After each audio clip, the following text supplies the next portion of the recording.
It's October 24, 2012. I'm Paul Joseph Watson. This is InfoWars Nightly News. Tonight, as Election Day draws closer, the mysterious group Anonymous issues a new violent threat. On the 5th of November 2012, the device will detonate remotely. We are Legion. We do not forget. We do not forgive. On the 5th of November, you will expect us. Then, here we go again. Voting machines already miscalculating votes, this time in North Carolina.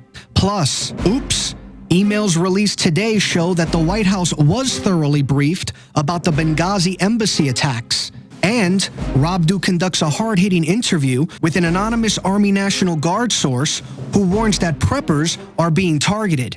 All that and more on tonight's InfoWars Nightly News.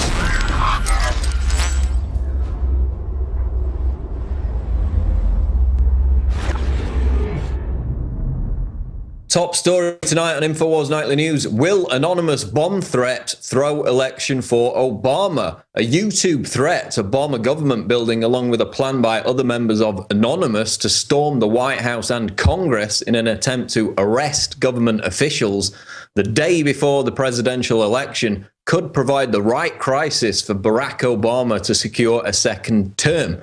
Now, this is a complex story that we put out on Infowars.com earlier today. So let's try and simplify it. Boils down to two things. One is a video put out on YouTube a couple of days ago by an individual claiming to represent Anonymous. It's been on YouTube for over 48 hours, has not been deleted, which is interesting because anything that's considered controversial usually gets deleted or at least censored, age restricted within hours. This hasn't. And in this video, this individual who's wearing the classic V for Vendetta Guy Fawkes mask openly says that Anonymous has planted a 200-pound bomb in a government building and that it will be detonated on November 5th, one day before the presidential election. We got a clip of that video, which we're going to go to now. Citizens of the world, we are Anonymous. As of today, 200 kilograms of composite nitroglycerin and commercial explosives have effectively been concealed in a government building situated in the United States of America. On the 5th of November 2012, the device will detonate remotely. We are Legion. We do not forget. We do not forgive. On the 5th of November, you will expect us. So that's the bomb threat video that's been circulating on YouTube. Other members of Anonymous, of course, it's a loose collective. It's not a centralized group. They've denied any links with it, claim they're non-violent.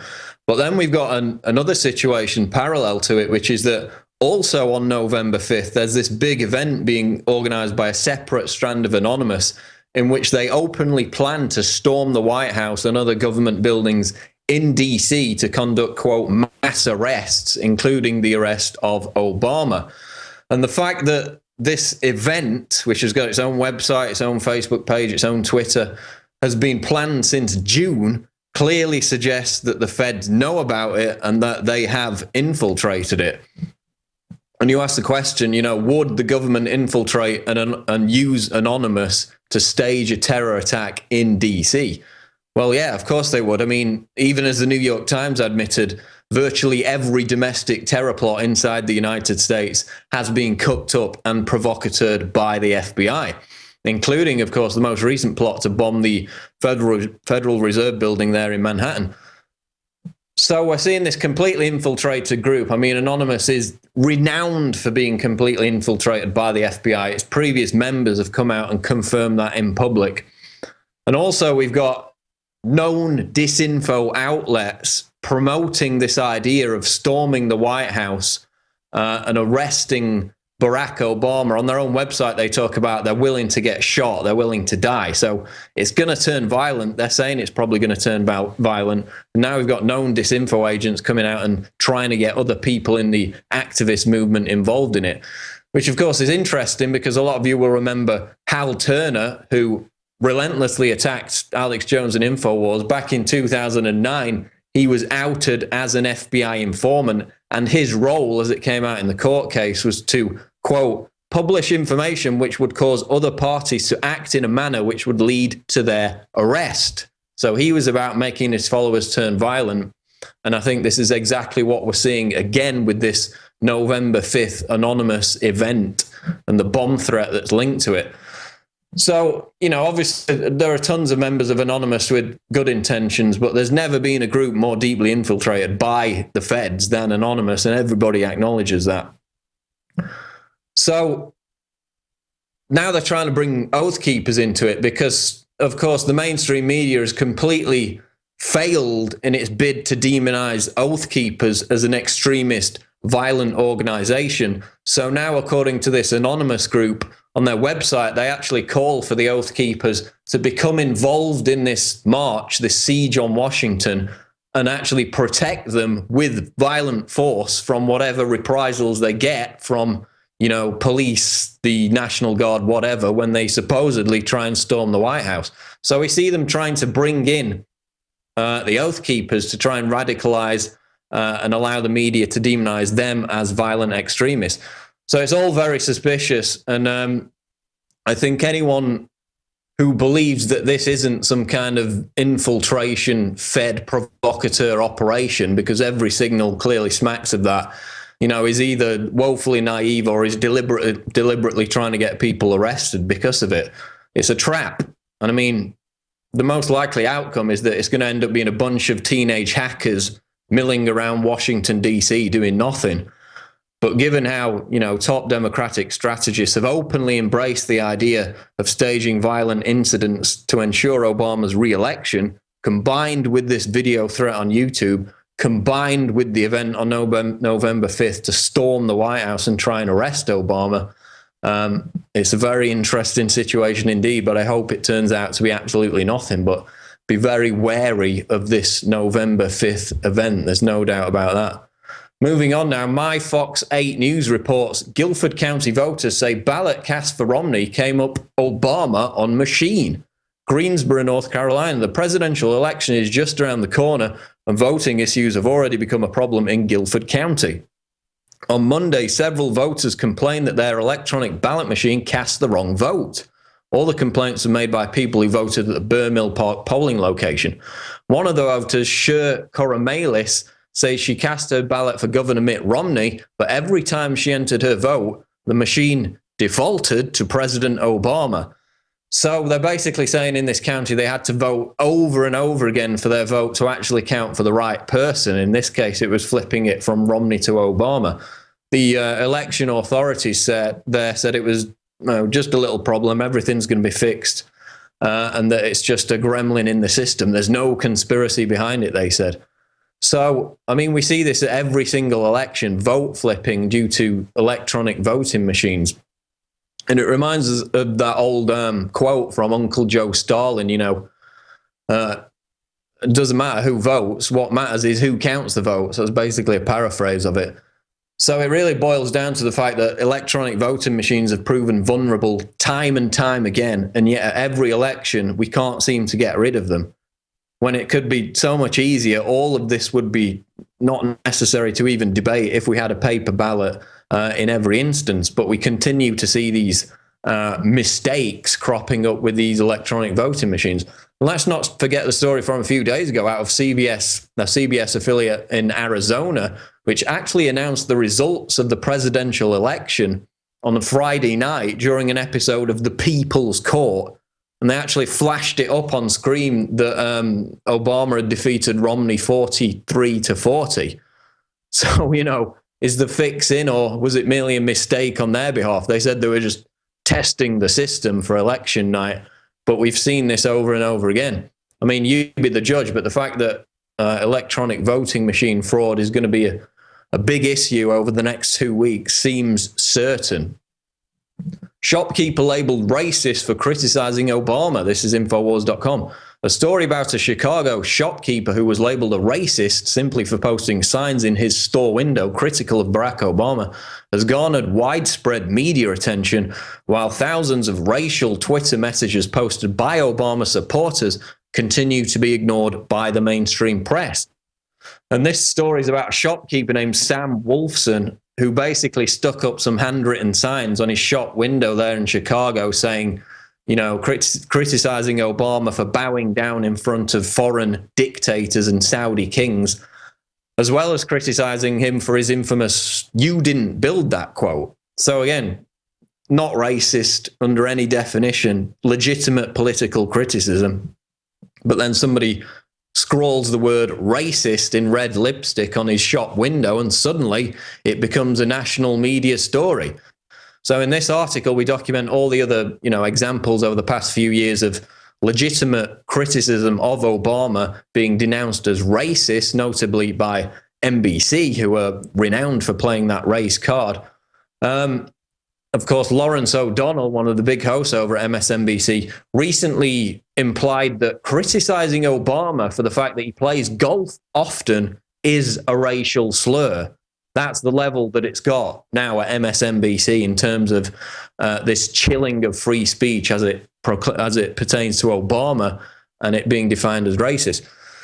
So NBC's reporting on this story. You've got radio stations reporting on it. CBS News is reporting on it.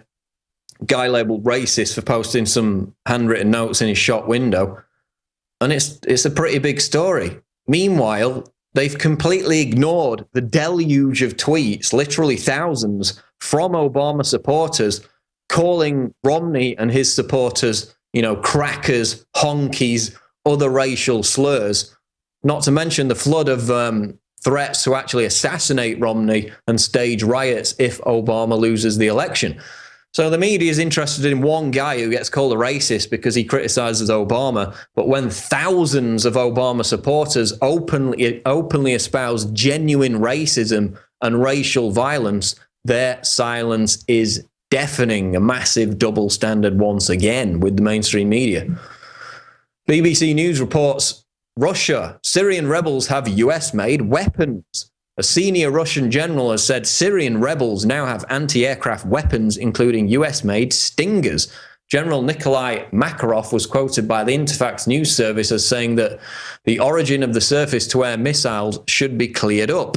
Quote, "We have reliable information that Syrian militants have foreign portable anti-aircraft missile systems, including those made in the USA.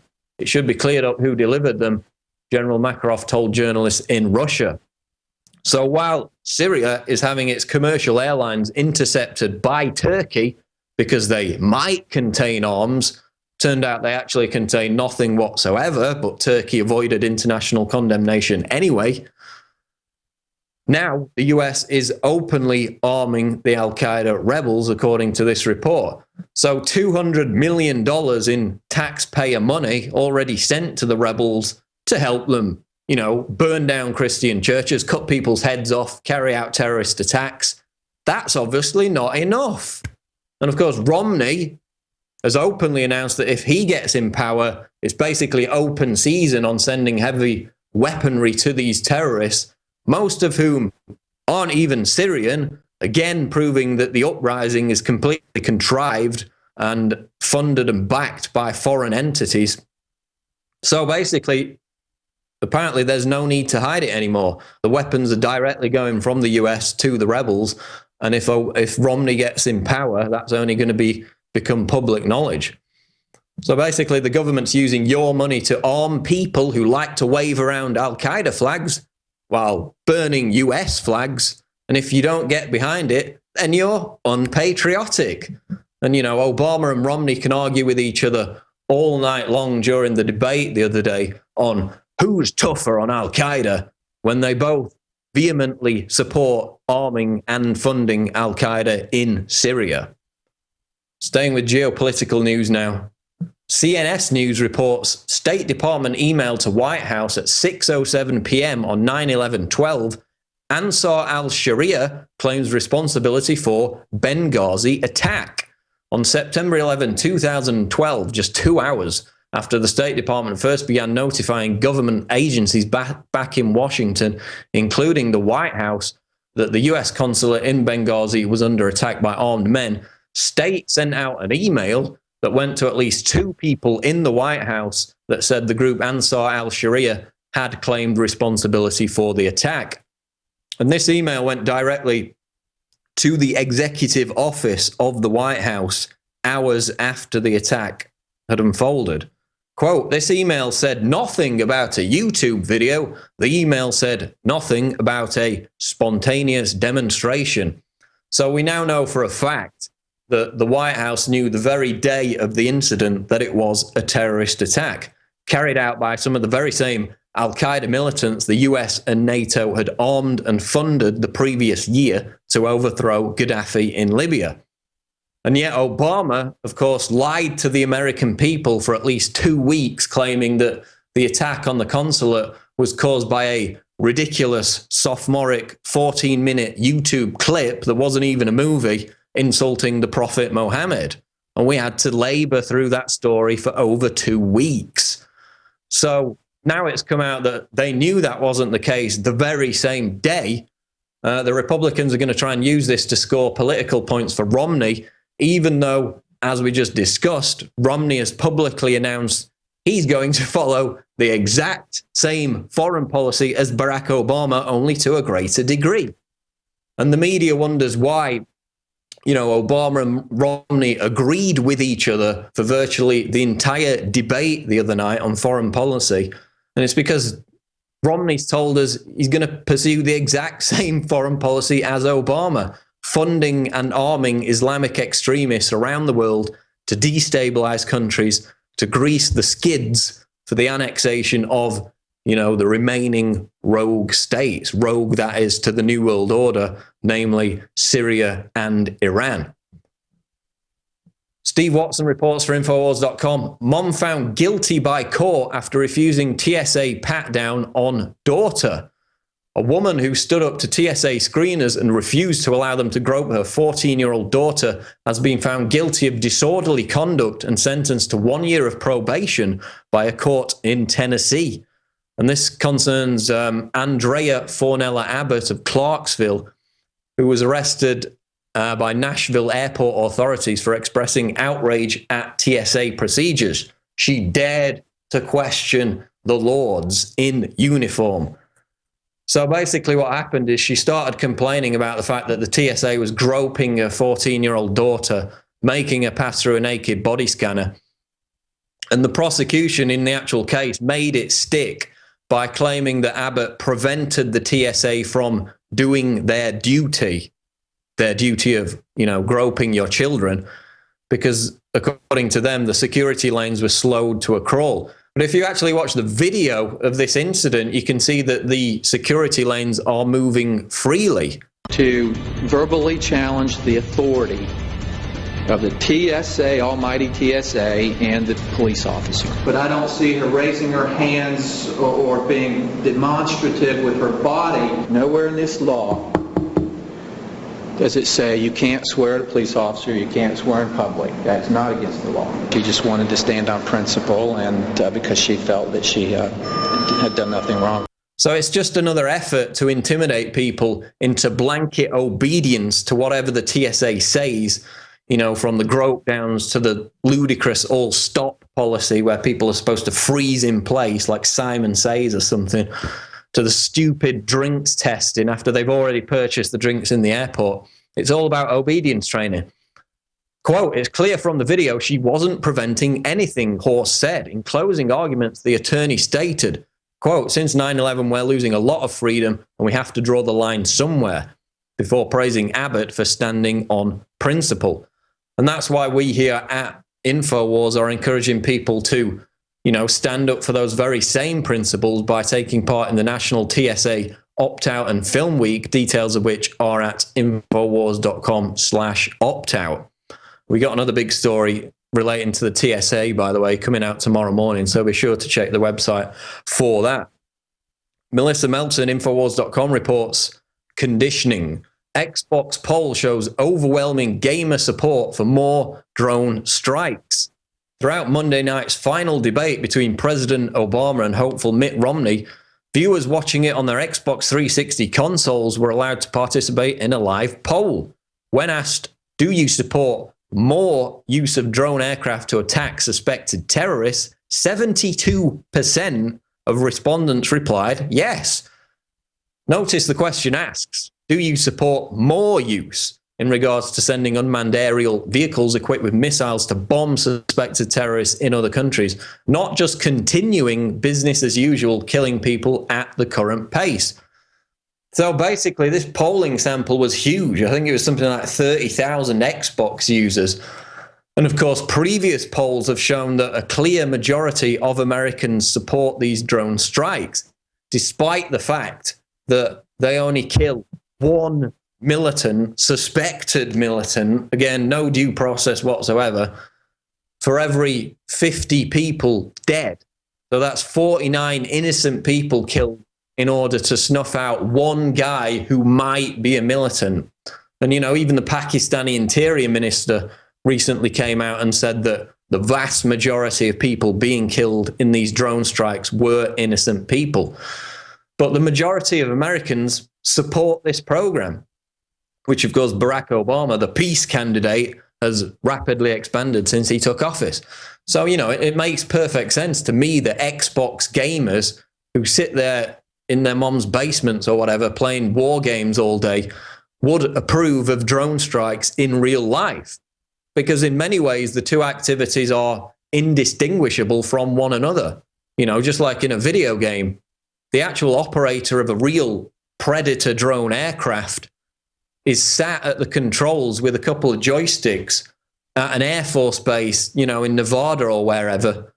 And they're completely detached from the reality that this is about raining down death, which in 95% or more of the cases kills innocent people. So these polls again underscore the fact that, you know, we've got a long way to go in waking people up. You know, we're not even at the halfway point. We've highlighted polls in the past which show the majority of Americans support what the TSA is doing, despite the fact they're in the news every single week, stealing people's belongings, smacking people in the testicles, you know, stopping people from flying who show an attitude. Every week they're in the media, the molestation, the hiring of known sex molesters, pedophiles, and yet the majority of Americans still support the TSA. So similarly, with this poll, an even greater majority of Americans support the drone strikes, which the vast majority of which kill innocent people. So again, it emphasizes the fact there's still well over half the country that buy into the propaganda. And that again underscores that we've got a long way to go in the info war. That's going to wrap it up for the news. We turn now to our daily quote, which is from our old friend, Uncle Joe Stalin. Quote, "It is enough that the people know there was an election. The people who cast the votes decide nothing. The people who count the votes decide everything." And that's pretty appropriate given our earlier story about how the votes there were flipping from Romney to Obama. So we're definitely going to keep on top of election fraud in the next couple of weeks as we approach the presidential election. Now, again, it's very important for you to support us at prisonplanet.tv. Many of you will be watching this on YouTube, but it's actually broadcast first live on prisonplanet.tv, along with the Alex Jones Show, of course, the video stream of that. All the archives going back literally to 2004. It's 8 years now.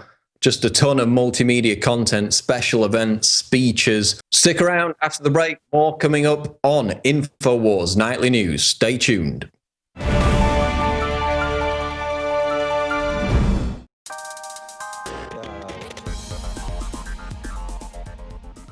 I may not agree with you, but I'll defend to the death your right to make an ass of yourself.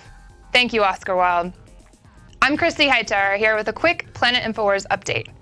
Now, I want to talk to you about the first article titled "The New Terrorism, Strangling Free Speech" by Planet InfoWars user Prometheus Unchained. Now, as I'm sure you do, you consider yourself a patriot. Well, Prometheus goes to point out that the government is picking and choosing which ideologies and philosophies are good and which ones are bad. That is not their place. It's a rule by fear of force. Now, we all have friends that disagree with us, but keep in mind Oscar Wilde's quote whenever you want to get angry with them. You know, this is the plan, and it's a great one, to divide the people, keep us fighting amongst ourselves, and completely ignorant to what lies ahead of us. Now, people are always asking Alex this question, you know, what do I do when my family isn't awake, when my friends or my family don't pay attention, don't seem to care? And he always answers the same way. He says, be persistent, be patient, and most importantly, be full of love. And this is a big thing to remember because it's really easy to get angry. So moving on, changing gears here, we're going to talk about the upcoming collapse. So do you think you could survive on $500? Well, Planet InfoWars user Giovanni Report explains exactly how to do that. In his article, Live While They Die, How to Survive the Coming Collapse with $500. He provides a practical guide, starting with situational awareness, all the way to a prepared checklist and medical kit, etc. So go check that out, because quite catchy there. And the last article I kind of want to touch on is our food. Now, we all obviously have to eat to survive. And this is actually a repost, but it's by Planet InfoWars user Mia K. And she's titled it, Rethinking the Dollar Hamburger. So did you know that there's 4 companies that control over 80% of the US beef? And they run only a couple dozen processing plants. And these cows are injected with antibiotics and hormones their whole lives. They live in filth, and then they're killed with a bolt to the head and mechanically disassembled at a rate of hundreds per hour. Now, I just want to remind you, we all vote with our dollars, and we all have a right to do so. So keep that in mind the next time you go to the grocery store, the next time you go to that McDonald's Happy Meal, whatever. Just keep in mind that what you're doing is actually giving a voice to those people. So visit planetinfowars.com and join the fight today. Patriots, keep talking, because we're listening.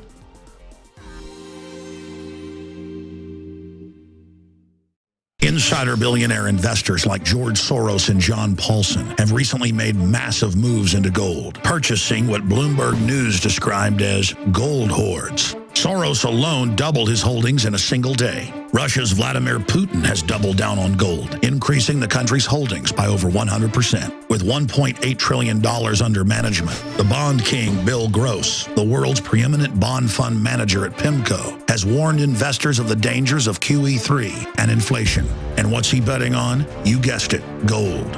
Friends, this is Alex Jones for MidasResources.com. For more than 15 years, I have exclusively used Midas Resources for all my precious metal needs. Whether it's bullion or collectibles you're looking for, Midas Resources is simply the best. I own my gold as a hedge against inflation. This Federal Reserve fiat currency could go the way of the Deutschmark and the Weimar Republic anytime. In these historically dangerous times, it makes sense to physically hold gold and silver. Midas already has some of the best deals in the industry. But if you give them a call and mention the radio special, they will give you a list of the day's super specials. Midas brokers are standing by to answer all your questions at 800-686-2237. They also have a lot of informative free literature explaining the opportunities and risk of holding precious metals. They are ready to answer your questions at 800-686-2237. Again, that's 800-686-2237. My friends, Alex Jones here with a very important announcement. We are launching a new salvo in the InfoWar because there is a war on for your mind. You know that the globalists are trying to get everybody online and only online so they can control and surveil information and also erase books, videos, whatever they want to en masse. That's why we're launching our answer to the internet kill switch, InfoWars magazine. The first issue, we printed over 90,000 copies of the September issue, and it sold out in less than 2 days. So get your copy of the new technocratic elite issue today before it sells out. Again, we cover from the technocratic social engineers' own words, their own admissions, their plan to take over our society and replace us with robots. But we don't just stop with the rise of the robots and the end of humanity, or will humanity survive the singularity. We get into the government buying now 1.6 billion bullets against the American people. We get into Big Sis's surveillance of this magazine and my website, InfoWars.com. We cover QE3 and what hyperinflation means to you and your family. Whatever you do, don't look back later and wish that you would have taken action. Take action now. People have never been more ready for this information. People have never been this hungry, starving for the truth. And it is contained in the new issue of InfoWars magazine. This is a time capsule. It is so important we get it out to everyone. If you subscribe now for 12 issues, we will give you the first issue absolutely free. So that's 13 issues for our 13 colonies, part of restoring the spirit of 1776 worldwide. Again, go to InfoWarsStore.com and order 10 packs, up to 100 packs at cost, and give them out to people in your area. The response last month was incredible. People are hungry to actually hold this information in their hands. You can also subscribe and get 12 issues delivered to your door and get the first inaugural issue free. I'm Alex Jones, thanking all of you for your support and making our operation a huge success.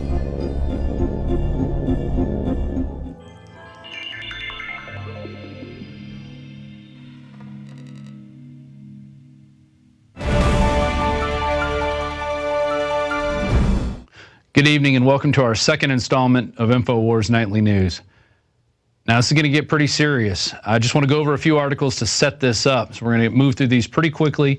Get your pens, write down these headlines because we're about to lay some heavy information on you. First one is from March 19th, 2012. Obama's latest executive order, martial law, confiscation of private property, and forced labor. On Friday, March 16th, Obama issued another unconstitutional executive order.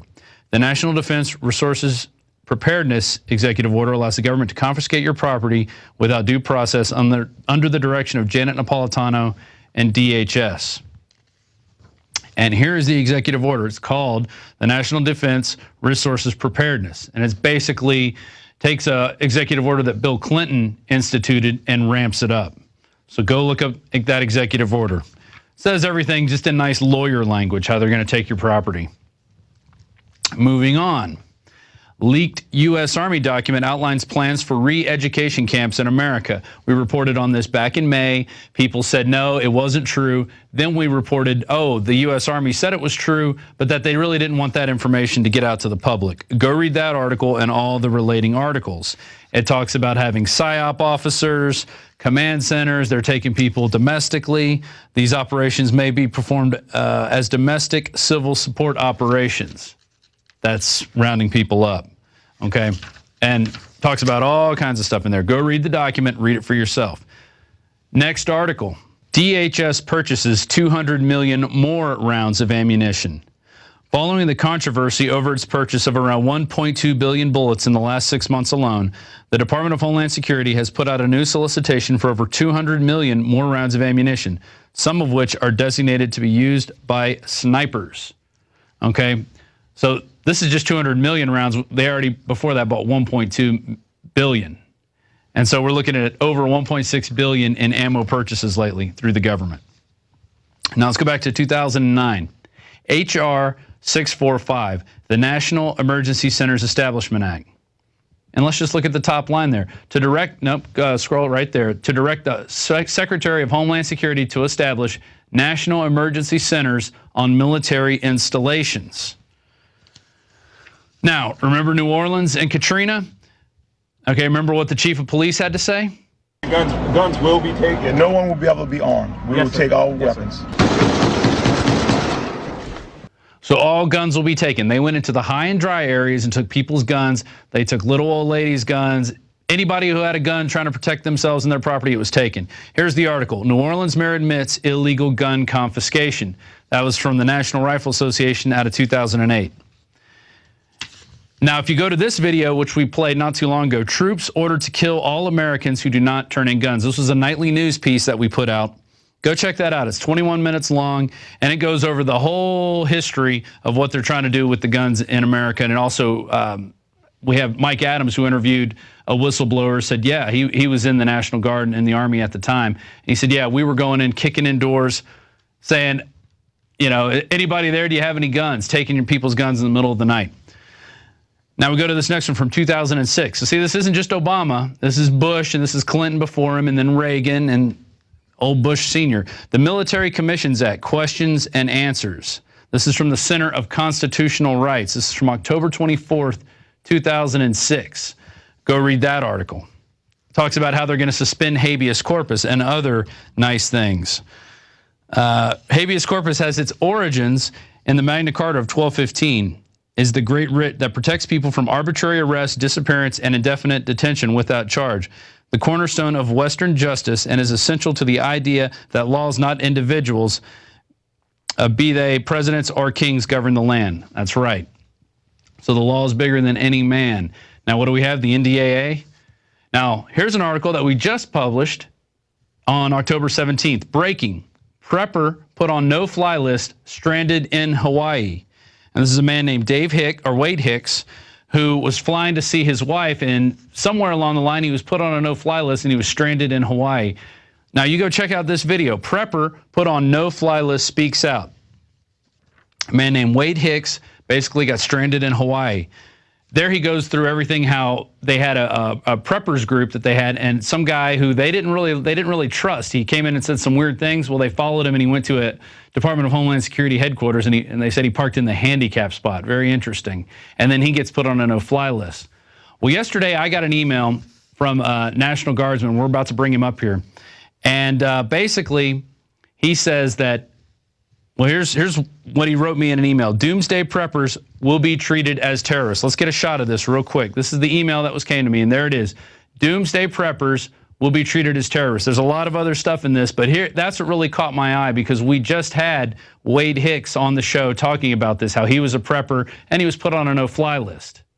So our government is digging in, they're buying ammo, they're preparing for civil unrest, but you as an individual, if you do it, well, now we're being told you're going to be treated as a terrorist, and we've already had people on the show that have been treated as terrorists. They've been put on no-fly lists. So this individual who sent us this email, he is who he says he is. We vetted him, but he wants to remain anonymous. So for now, we're going to call him Soldier X. And Soldier X, how you doing? I'm doing all right today. Excellent. So let's start off with this Doomsday Preppers. Where were you told this information, and how many times were you told that Doomsday Preppers will be treated as terrorists?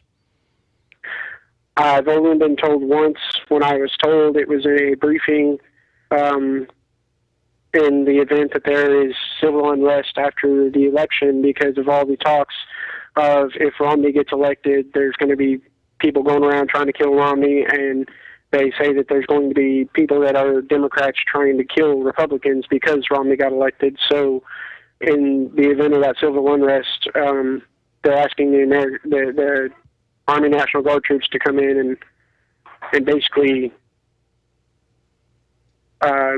take over the civil unrest and calm it down, is basically what I understood. Well, and that's happened before. We saw that in the LA riots. We saw it in New Orleans. So bringing in the National Guard is something that the government does from time to time. But now you're saying Doomsday Preppers, they're going to be specifically going after people who are prepared for this type of event? If they have a list compiled, and I haven't seen the list, but they have a list compiled of all these Doomsday Preppers that have gone public, and they plan to go after them first because they think that they're going to be the worst part of the civil unrest, even though those people are going to be the people sitting at home defending their homes and their own property from those that just want to go crazy and lose their minds. Yeah, that's the crazy thing, because these people aren't going to need to be taken care of. They're not going to be standing in the food lines. They're not going to be looting. Yet now it seems as if they're going to be treated as terrorists. But beyond that, they also said soldiers who are preppers will be treated as defects. Now, what does defect mean in your lexicon, in the National Guard lexicon? Basically, a defect is somebody who has turned and started aiding the enemy, a traitor, basically, somebody who no longer wants to conform to the way that they want things to be. And if you don't conform, they'll get rid of you. And you were told this in a briefing as well? Yes. Wow. We were told not to be in any affiliation with them or any part of them. Man. And there's your email's filled with all kinds of stuff, and you were talking about how they're going to have sanctions on fuel, and that you've already seen the preparedness of basically refueling stations, temporary refueling stations being set up. Tell us about that. I know that the equipment is coming in mass numbers, and none of it's been set up yet. All of it's still coming in, and all the pieces are still coming in, but if they say we're not at war and that, you know, we don't need all this combat equipment anymore, then I'm wondering why do they keep building this stuff that we used in Iraq and Afghanistan, and they say they're cutting troops numbers and cutting back on defense and stuff, but yet they keep building warfighting vehicles. And my question was, who's going to operate these pieces of equipment if you get rid of us? Right. And yeah, who is going to operate them? Are they going to bring in foreign troops? Is this going to be a UN takeover via the National Guard, working together with the National Guard? I've already got them on camera working with Polish troops, the National Guard, you know, and they do this all the time. In Chicago, Poland or Illinois National Guard, their sister country is Poland. And so I'm sure there are other sister countries out there. And, you know, I don't want you to name your sister country, but you agree with me, right? You've heard of that before, the sister countries that work with our National Guards? I have heard of it, but I have not experienced it firsthand myself on that part of it. I know that a lot of us are keeping low-key and trying to stay out of the limelight. Our worry is that Obama's going to do what he said he's going to do, and he's going to outlaw all weapons altogether, and anybody's name who's on a weapon, they're going to come to your house and try to take them. And our take on that is that they're going to call us National Guard troops and tell us we got to go take guns away from hardworking Americans like, you know, you and me. And I'm sorry, but I don't believe in suicide. Yeah, I agree. It's going to be blood on both sides, and it's not going to be pretty. Now,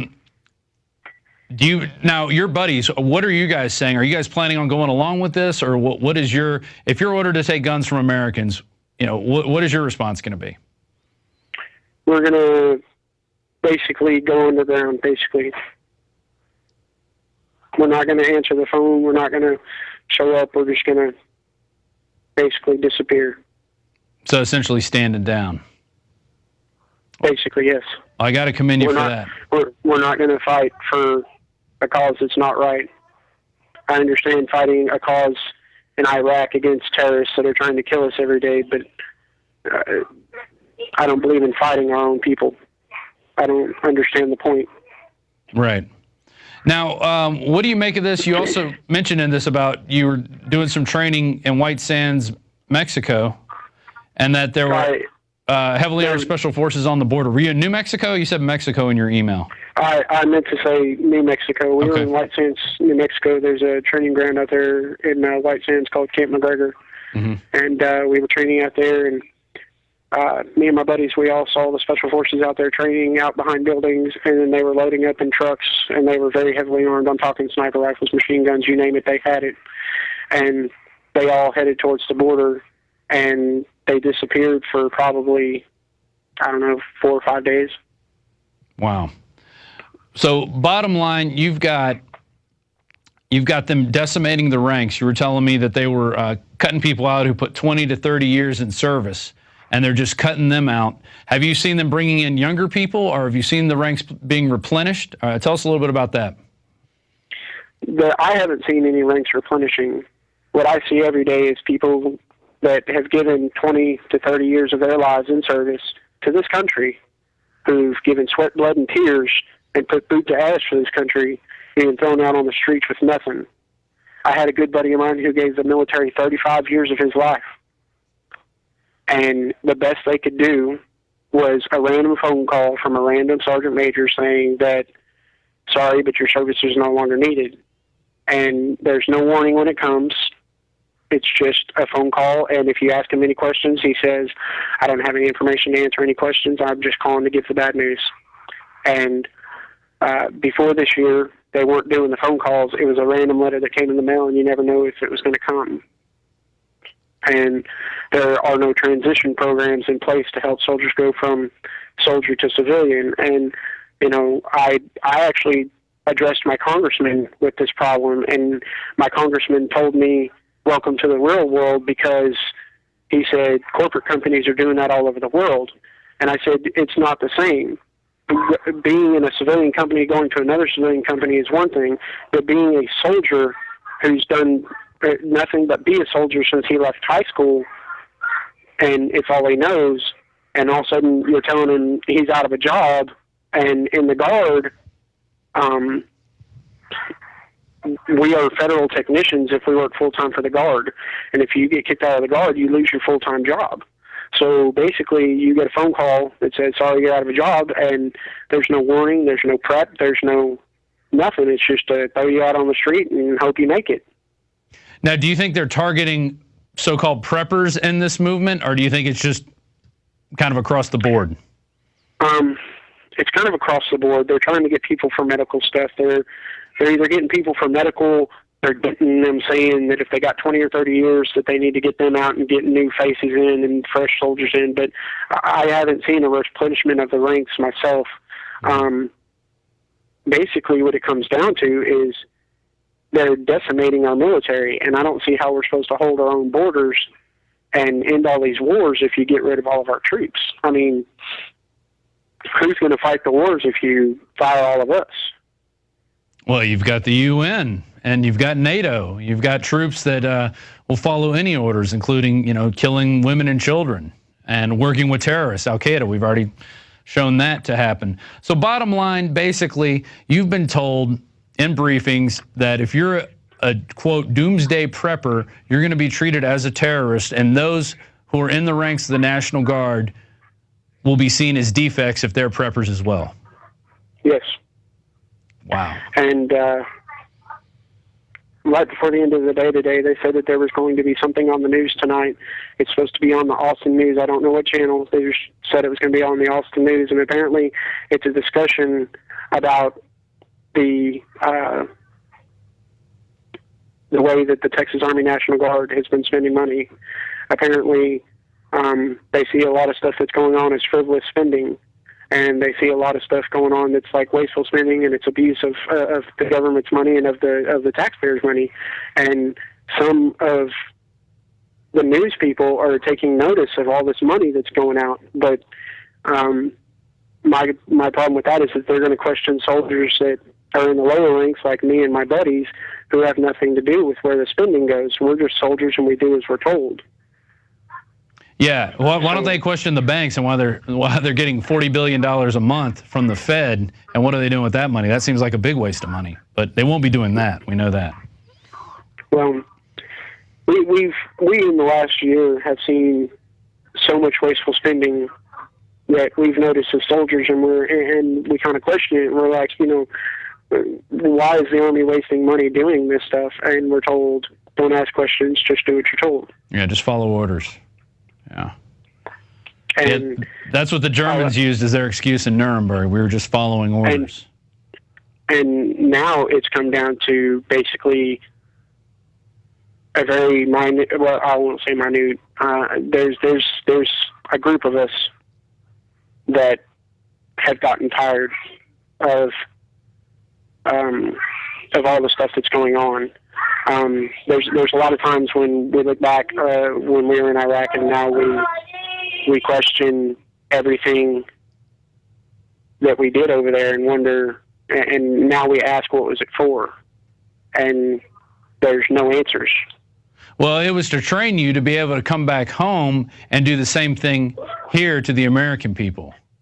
And, you may not have realized it then, but that was the grand chessboard scheme. Soldier X, we're going to talk more to you tomorrow. I'm pretty sure Alex is going to want to have you on the show, so we're going to definitely have more updates on this. And we thank you for calling and reaching out to us, and we'll be talking to you soon. Thank you very much. All right, thank you. Well, there it is, folks. I just laid out a bunch of articles and executive orders and stuff that's coming down the pike. So you better check yourself. You better make sure your house is in order, because this stuff is coming down the pike, and we're not just blowing smoke. We're not just crazy conspiracy theorists. We're going to be right back with Greg Palast. I got to take a second and check my head, and we'll be right back. It's InfoWars Nightly News, and I'm Rob Dew. I really enjoy it when the globalists try to poison us, and we resist them via a free market system. Hello, my fellow Info Warriors. Alex Jones here, introducing you to the ProPure family of gravity-fed filters. Now, you know that the globalists are filling our water with radioactive isotopes, fluoride, lead, mercury, arsenic. And one of the few systems that can efficiently and economically remove or reduce down to non-detectable levels these poisons are gravity-fed filters. And ProPure is the top of the line. Their filters are impregnated with silver, a natural antibiotic. On top of that, they're bigger, so they filter faster. You don't have to prime these the first time you use them. It's amazing. Go to InfoWars.com and click on the shopping cart link to see the entire family of these babies. Now, the fluoride they add to our water is so tiny that most filters can't cut it out. But ProPure has their system that will, again, reduce it to non-detectable levels, almost get all of it out of there. That's also available. And if you look at the different systems they offer, the ProPure Big Brush Finish is on a stand, so it's easier on a table or at your restaurant or wherever you have it to go up with a glass or a mug and fill it up. Then there's this big baby right here, the ProPure King large version. Got a lot of different options that come with it. Also, they have the ProPure Big, probably one of the best values out there. And of course, it's burnished stainless steel. And then what I use on my RV, something that's great for your hunting cabin or the back porch, is the ProPure Traveler. Small and portable, but packs a huge punch, cleans out all that garbage.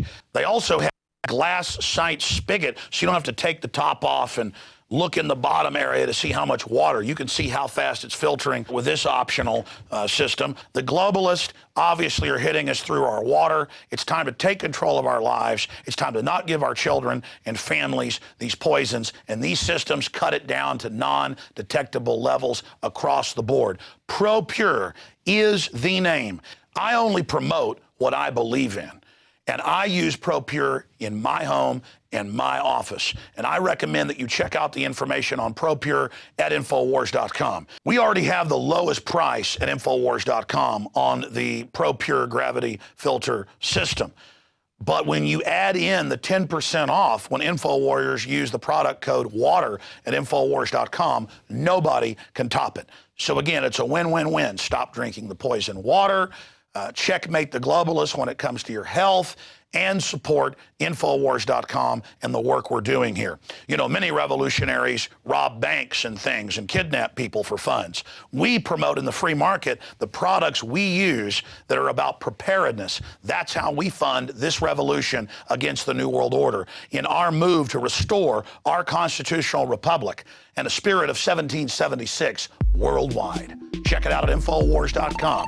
ProPure, top of the line, #1, most powerful and effective and economical gravity-fed water system in the world. ProPure, available, discounted at InfoWars.com. Don't forget product code WATER to save 10%. It's the latest generation, years in development. ProPure is the name.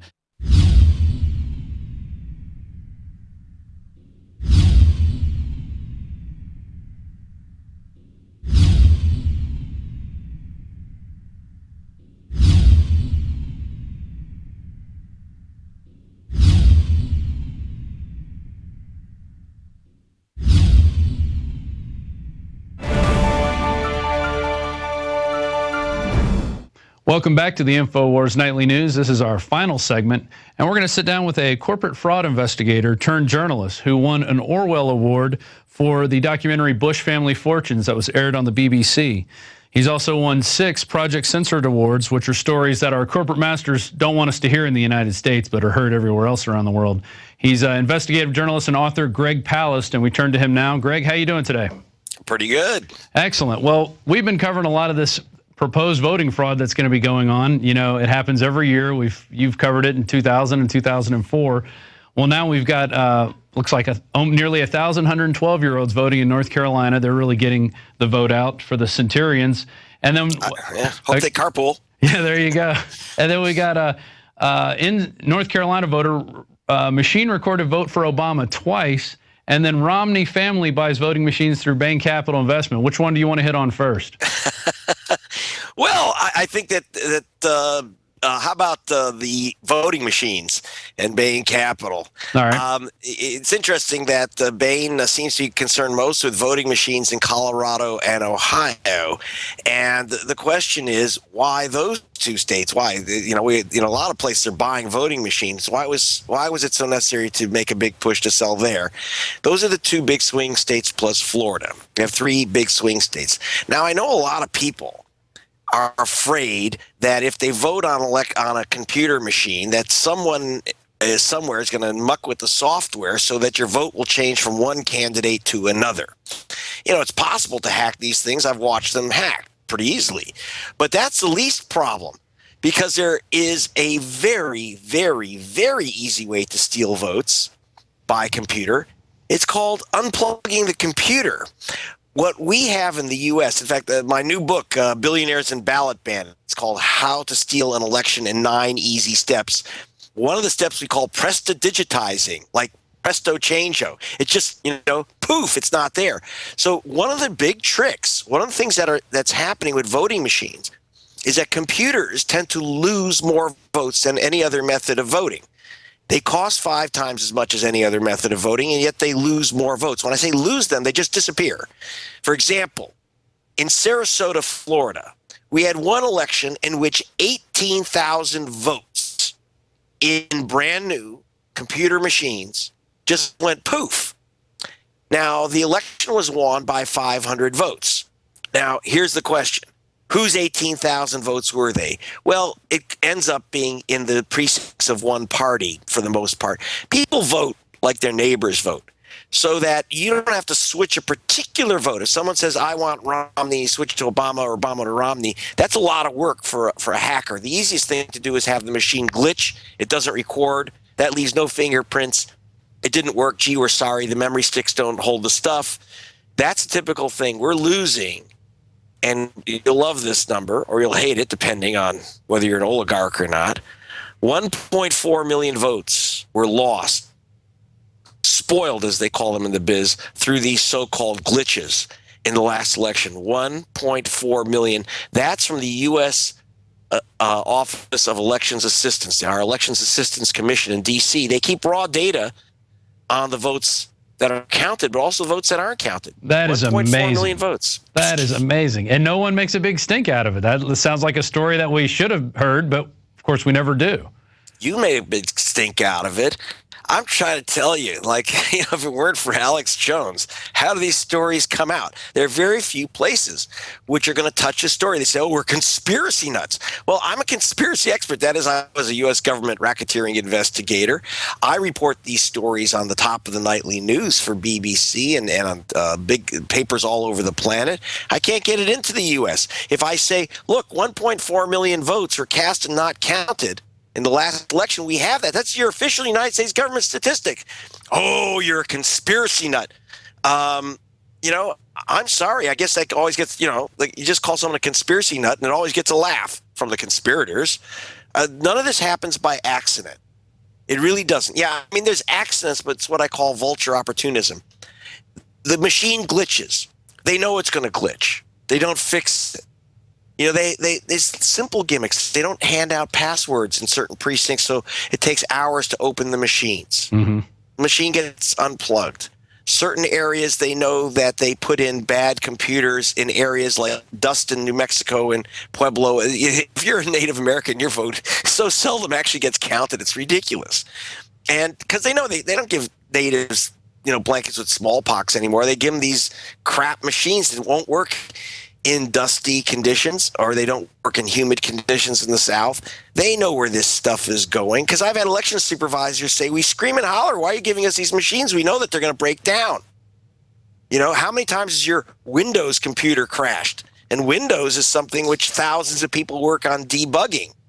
Here you have thousands of people who seem to work on bugging. Bugging them, yeah. And we saw this during the Republican primary, especially in Iowa. There were parts where votes didn't even come in. They say, we got the guy driving around with the votes, and then they disappear. Lights go out in other places, and when they turn back on, well, here's the results now. I mean, magical stuff happens during these elections. It's very fascinating. Mr. Romney would not be the nominee right now if he hadn't won Iowa, which he didn't. Yeah. Because votes went missing.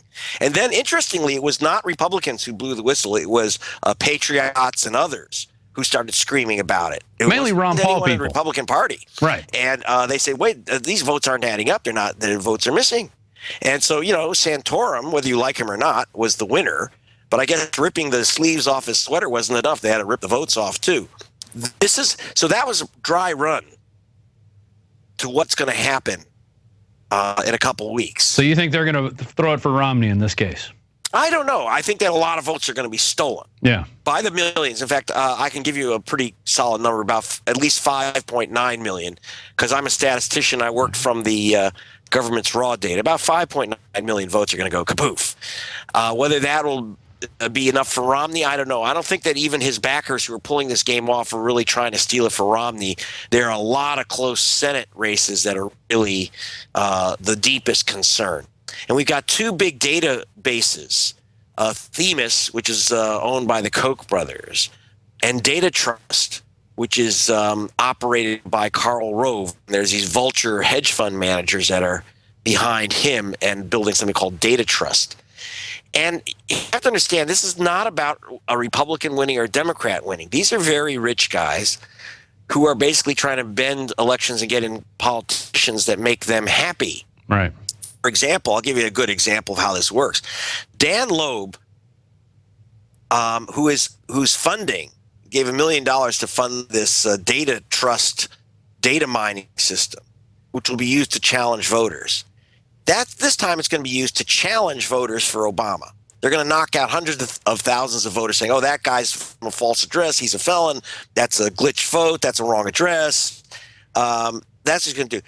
Last time, in 2008, this same Dan Loeb was the richest, biggest donor to Barack Obama because there are certain things he wanted from Obama, which he got. He got a big piece of the auto bailout.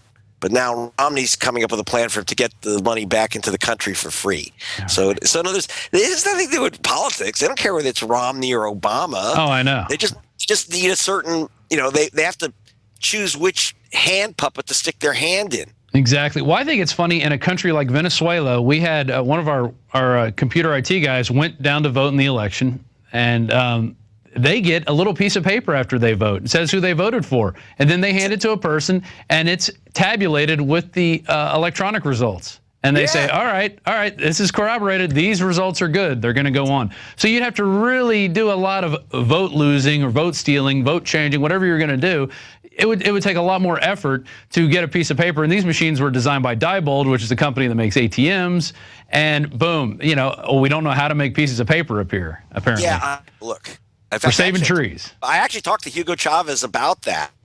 I said, because he was one of the reasons he got into this improving voting machines is that he thought he could get a more sympathetic government in Washington if he helped Americans vote properly. That's what it began. It began with a conversation I had with Chavez.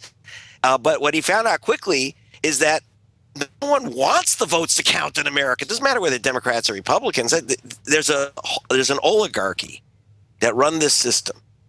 And look, at the moment, this election is going to be mostly supporters of Romney who are going to be doing the vote hacking and chopping and unplugging of the computers, because that's where the billionaires are this time. But before, they've backed other people like Penny Pritzker, the billionaire rogue banker from Chicago, the person who actually created Barack Obama's career. Well, his first election, he lost for Congress. The second election, he ran unopposed. Why? Because Penny Pritzker and her gang put in a bunch of money and basically disenfranchised thousands of black voters on the south side of Chicago in Barack Obama's district and knocked his opponent, the incumbent state senator, off the ballot. So Obama's very used to knocking off black voters off the voter rolls. Except now he's finding out that, when it happened to him. That game, they've got bigger computers, buddy. They've got Cokes, have Themis. You're still playing with your floppy disks. It's so disgusting because, we know most of the people out there are asleep. They're still fighting this two-party system, which is a sham. And, but it would still be nice to just have the will of the people, even though they are asleep, at least see what the real will of the people is. Let's get an honest election for once. Why can't we have that? Why can't we have that? Because there's too much money to be made in bending the system. There's too much at stake to let the people decide. In Billionaires and Ballot Bandits, I go through the point of putting billionaires with ballot bandits in this book is for the purpose of explaining that people don't steal votes to steal elections. They steal votes to steal the money. These are billionaires in both parties. Right now, in 2008, the big banker billionaires are with Obama. Now they've kind of sloshed over to Romney, but more of the Republican Party in hopes of stealing the Senate. And, but it's all about what they want, the financial rules that they want to start. That's the big deal here. And that's why this time they're going with Mr. Mitt. Right. Because they made their money under Obama. He didn't crush down the banks as they feared. They named Timmy Geithner their Secretary of Treasury. They named, remember Larry Summers, the economic czar? Oh, yeah. And with Geithner, he worked with Clinton.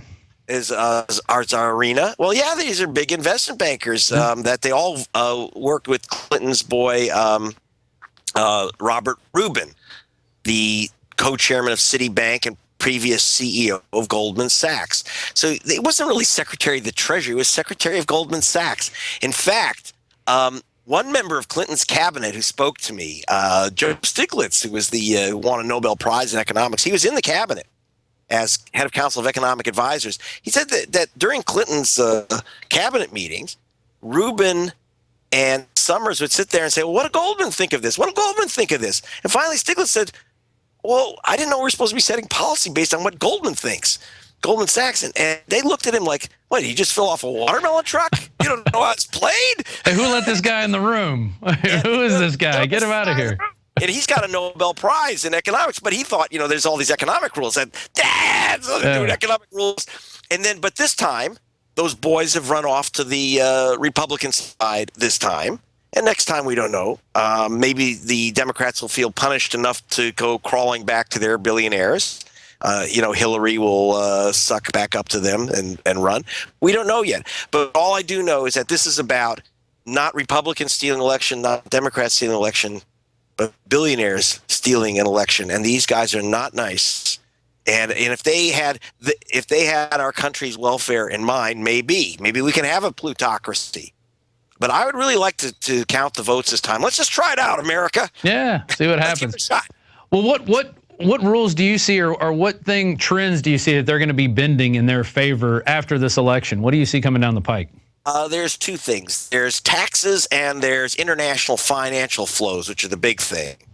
I had mentioned when I was talking with Alex, and now it's become a big, giant story, millions of hits that I wrote this piece for. That's the last chapter of Billionaires and Ballot Bandits. Mitt Romney made about $115 million on the auto bailout through buying up the auto parts company Delphi, and then they moved every single production job, union job, to China. 25,000 UAW workers lost their jobs in the U.S. 25,000 were hired in China. So Romney is a job creator. I don't want to take that away from him, just the Chinese jobs, right? But the big thing is that they moved the corporate headquarters of Delphi, the old Delco GM's part unit. They moved it from Troy, Michigan, to an island off the coast of France, the Isle of Jersey, not like Bruce Springsteen Jersey, but off the coast of France, Jersey. It's a notorious tax haven. But so Romney moved and his vulture capital buddies moved Delphi from Troy, Michigan, the auto parts division of GM, to the production to China, but the money and profits to this tax haven. So Romney has said that if he gets elected, the first thing he's going to do is allow companies to repatriate, bring back their profit from offshore to the United States. Oh, that's awful nice of him. Yeah, awful nice of him. And he himself will save, he himself will personally save about $30 million in taxes on just one deal. Because they'll be able to, he sends the work to China. The company's made about $1.25 billion. His take, he will then save about $30 million personally if he does that. And his buddies will save billions and billions and billions. In fact, Obama brought up another gimmick. When he made that money on Delphi, his backers, Romney's backers, three big donors, shared a $4.2 billion gain. Three guys, $4.2 billion. Now, they don't pay taxes on that. You're saying, what? The answer is it's a gimmick called carried interest. And when Obama was doing that, I think it was the first debate when he seemed to be dead asleep, but he suddenly said, wait, maybe it was Biden who brought up carried interest. I don't think most Americans watching had any idea what he was talking about. This is a tax break that basically applies just to billionaire hedge fund speculators like Romney and his buddies. That is worth easily $2 billion to these guys. So why not? So of course they're going to back. They backed Obama to get the money. Now they have to back Romney so it doesn't get taxed. So there you go. So they switch. First you back Obama, who's for big government and therefore says, I'll write big checks for the auto bailout. Then you get the checks and you send it offshore and the job's offshore. Then you have to elect Romney so that you get to keep the money and doesn't get taxed. So, it has nothing to do with politics. It's a long-term plan, long-term financial plan. These guys are good. I have to say, Paul Singer, who's known as the Vulture, I didn't give him that name, but you'll meet him in Billionaires Ballot Bandits.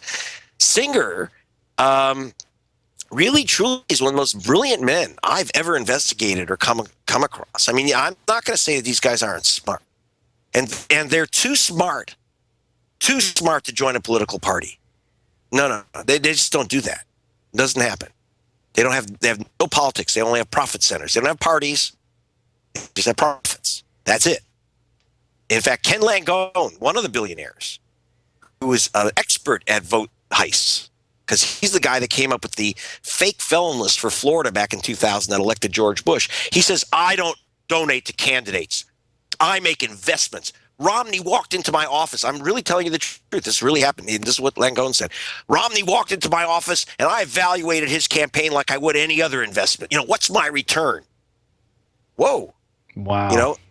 So if he has, what's his rate of return on the president? I don't know. He gave Romney $1 million. So what did Romney promise to return? That's what I'd like to know, Mr. Romney. What's the return? And am I paying for it or you? That's my problem. No, we all know we're going to pay for it in the end. We're going to pay for this with our blood, sweat, tears, our money, our savings, the 401ks, anything else they haven't taken already.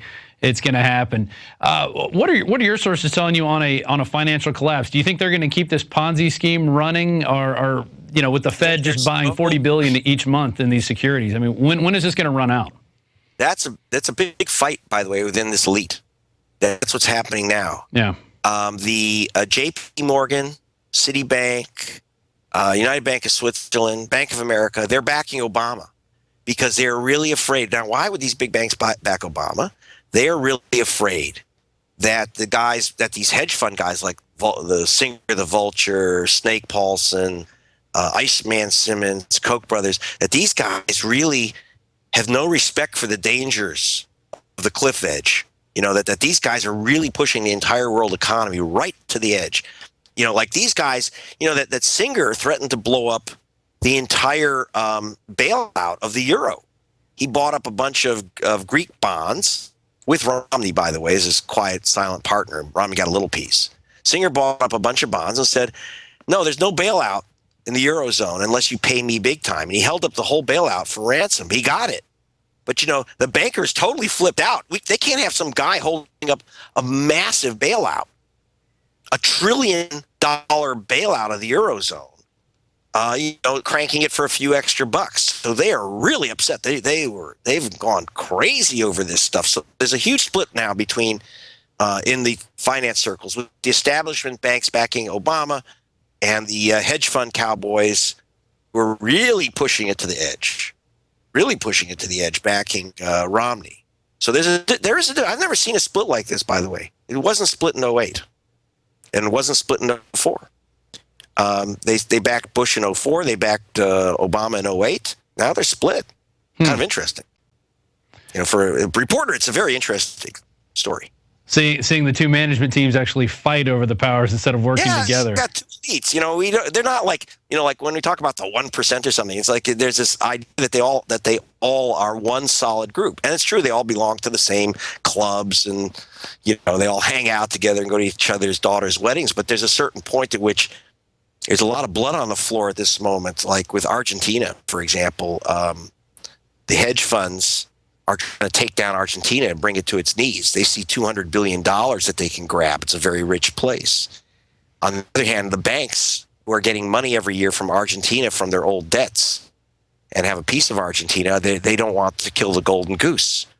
They've got Obama going into court saying shut down the hedge funds, and the big banks are pulling their hair out. So you got this fight over Argentina. You know, that ship that was seized off the coast of Africa. You know what? That's Romney's company. Really? I didn't see that anywhere. There was a ship. It looked like an old pirate ship, an old square rigger, owned by the Argentine Navy. They sail around in it as kind of a PR diplomacy gimmick. And these hedge fund sharks grabbed it. Well, that's Romney's money. Romney, I think, he owns a little piece of it, a tiny piece. I think he gets the parrot. Yeah. I'm looking at the story right now. Like pirates. Yeah, they literally grabbed the ship kind of on the high seas as it pulled into the nation of Ghana port. And by the way, I want Mr. Massa to tell me the truth. There's a Democratic congressman who served on that ship. Mr. Massa, I've been meaning to ask him. Is that the guy who gives everybody massages, Eric Massa? Yeah, the tickler. Yeah. Remember the tickler? Yeah. Well, the tickler was on that ship as a naval officer, and the tickler was getting a lot of money from Paul the Vulture Singer, Romney's senior partner. And I want to know if Mr. Massa told him where that ship was going and how it could be taken, how they could board it. You know, I mean, basically, we got kind of, semi-legal piracy going on here on the high seas. And I just want to know, so you have this, in other words, see, there you go, because Massa was a Democrat, a liberal Democrat. You know? So it's not about political parties. It's about profits. And as soon as you get away from the idea of one party versus another, Romney versus Obama, it's a lot easier to understand what's going on. Oh, wow. It totally blows my mind. It's a lot bigger than I thought it could ever get. And, well, you've really blown up a lot of stuff. I like that 5.9 million votes stolen. I'll be looking out for that come day after the election. Or I guess it'll be a couple days before they finally release that stuff. Yeah, they still might 5.9, or that would be the minimum. Yeah. But it doesn't mean that that Obama will win or lose, because you could have last time we had a 9 million vote official margin. Mm-hmm. But I think the big thing to look at are the Senate races. I think there's about a dozen really close Senate races which are within the margin of steel in Nevada and Missouri, in I don't think Ohio anymore, but we're going to see some of these really tight contests. Arizona, I think, is going to be a place of massive vote theft in the Senate race. Wow. So, and even though Romney will probably be the winner of the electoral votes, it's the Senate race that means something. Because the Democrats have decided to put up a real kind of war hero, ranger, tough guy, Hispanic, and if you count votes, he wins. Yeah. Let's not count all the votes. Just the ones that you're going to count. Well, we had an interesting Senate race here in Texas, a primary, where we ousted the CIA agent who was our lieutenant governor for 1 billion years. And now we have this guy, Ted Cruz, that everybody thinks is great, but his wife's, connected hip to these investment bankers. So it's like, are we really getting anything better? I mean, we could either have the CIA agent or the investment banker and his wife. So, it's the same crew. They managed to wiggle somebody in there no matter what. So there's always a choice, but your choice is always not for you. It's for the other guys. Anything else you want to cover? Did we cover the debates that? Yeah, well, I think that covers. I mean, like for example, this whole takedown on Delphi Auto was brought up in the debates. Obama brought it up obliquely, the way he does everything half-assed. Mm-hmm. Sorry. Which is that, you've invested in companies that move plants to China. He didn't invest. He was an owner of Delphi Corporation, which moved every U.S. auto parts job to China. And then Romney, even though he didn't use the word auto, knew about the story because I had spoken to his people. Yeah. And knew that Obama was going to bring it up. He says, I would do nothing to hurt the auto industry in America. I'm the son of Detroit.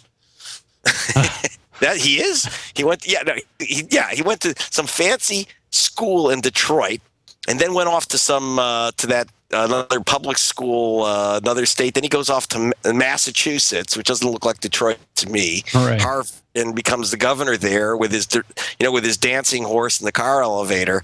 Yeah, he's the son of Detroit. But so they don't take on the issues. It's all about I'm a son of Detroit. Yeah. What does that mean, Mr. Romney?